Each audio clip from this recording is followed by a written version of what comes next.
অনেক বাঘকে আমরা বিড়াল করে দিয়েছি, আবার অনেক বিড়ালকে নেংটি ইঁদুর বানিয়ে দিয়েছি। এখন কেষ্টমণ্ডল, জ্যোতিপ্রিয়, শেখ শাহজাহানদের কি আপনারা দেখতে পান? এখানকার ছোট ছোট শাহজাহান কেষ্টমণ্ডলদের বলবো, একটু ধীরে চলুন, ভদ্র হয়ে যান।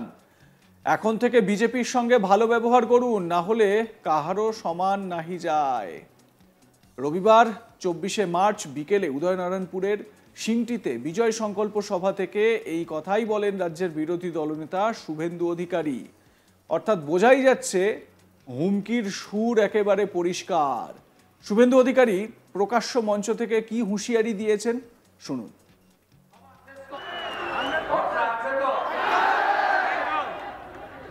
অনেক বাঘকে আমরা বিড়াল করে দিয়েছি, তো অনেক বিড়ালকে আমরা নেংটি ইঁদুর বানিয়ে দিয়েছি। তো কেষ্টমণ্ডল আছে নাকি বাজারে? জ্যোতিপ্রিয় মল্লিক আছে বাজারে? শাহজাহান আছে? বলেছিল আমার ওরই চামড়া উঠে গেছে। এগুলো দেখার পরেও এখানকার ছোট ছোট শাহজাহানদের বলবো, ছোট ছোট কেষ্টমণ্ডলদের বলবো, একটু ধীরে চলুন, ভদ্র হয়ে যান। আমি গাড়ি থেকে এখানে নামিনি, রাস্তায় নেমেছি, কারণ আমি দেখলাম আমার যে পুরনো পার্টি তৃণমূল কংগ্রেস, ওরা এখন তোলামূল হয়ে গেছে। তার নেতারা ওখানে দাঁড়িয়ে আছে, সব ছাদে টাদে। আমি নমস্কার করলাম, ওরাও নমস্কার করলাম, খারাপ ব্যবহার করে।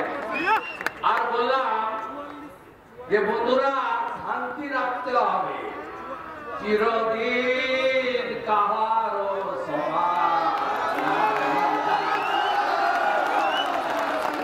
তাই এখন থেকে বিজেপির সঙ্গে যদি সম্পর্কটা ভালো না রাখেন, যাহা যাহা করিয়াছেন, সুদ আর আসলে যদি তুলিতে চাই, তখন কোথায় যাবেন? কোন রাস্তা পাবেন না।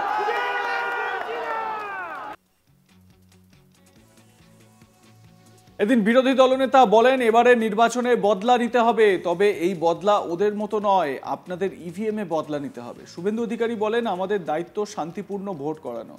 এদিন তিনি বলেন, রাজ্যে 7 দফা নির্বাচনে 1,25,000 কেন্দ্রীয় বাহিনী আসছে, প্রতি বুথে ন্যূনতম 6 জন করে কেন্দ্রীয় বাহিনী থাকবে বলে দাবি করেন শুভেন্দু অধিকারী। তিনি বলেন, তৃণমূল শুধু ভোট লুট করেছে তা নয়, এর সঙ্গে ওরা কেন্দ্রের পরিষেবা এবং মানুষের অধিকার লুট করেছে।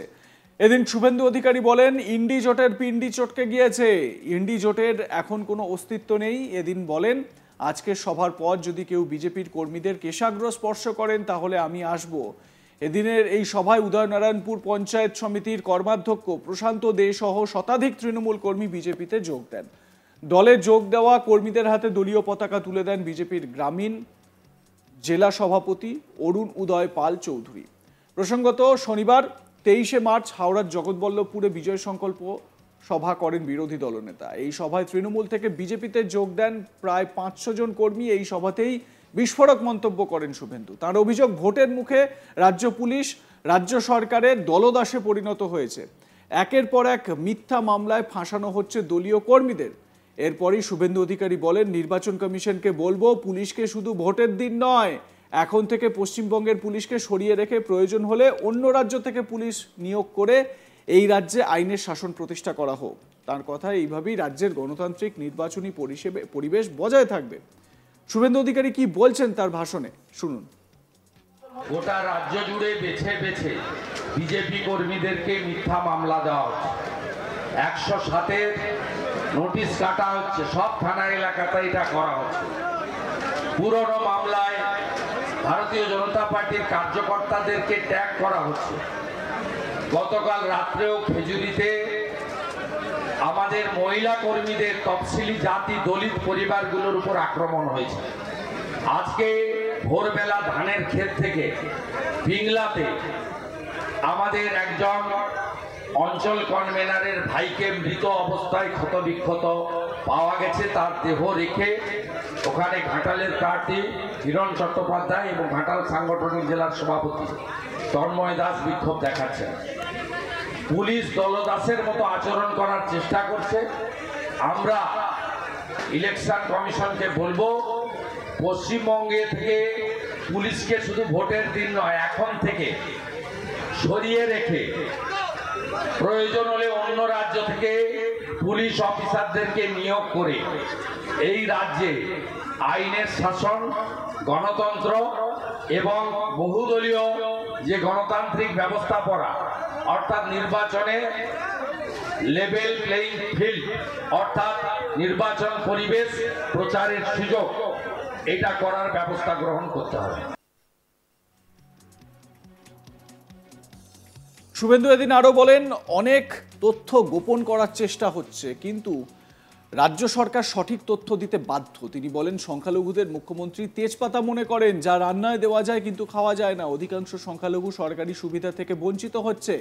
শাহজাহানের মতো কিছু লোক সুবিধা ভোগ করেছে। গার্ডেন রিচে মারা গিয়েছেন তারাও সংখ্যালঘু। তবে এই সম্প্রদায়ের মানুষজন এবার বুঝতে শিখেছেন, তাই সিএ এর বিরোধিতা তারা করেননি।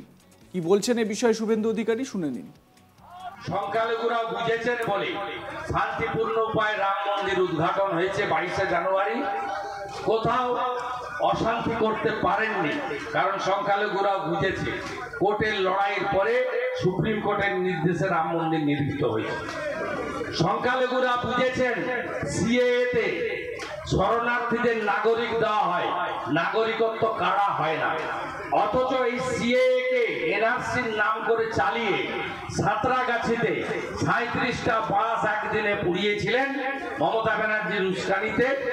রুগীরা ভেলোর থেকে ফিরছিল, করমণ্ডল এক্সপ্রেসে উলবেড়িয়াতে পাথর ছুড়ে রুগীদেরকে পর্যন্ত আহত করেছিলেন।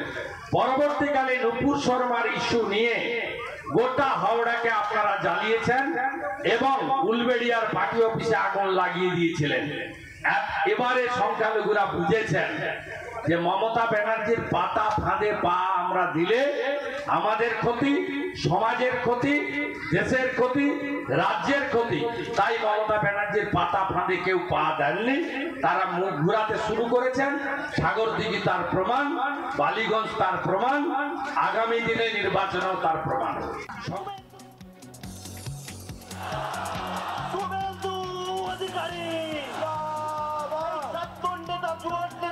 এখন আমাদের মধ্যে উপস্থিত আছে পশ্চিমবঙ্গ বিরোধী দলনেতা, আমাদের বাংলার সকলের প্রিয় মানুষ, ওনাকে বরণ করে নিচ্ছেন।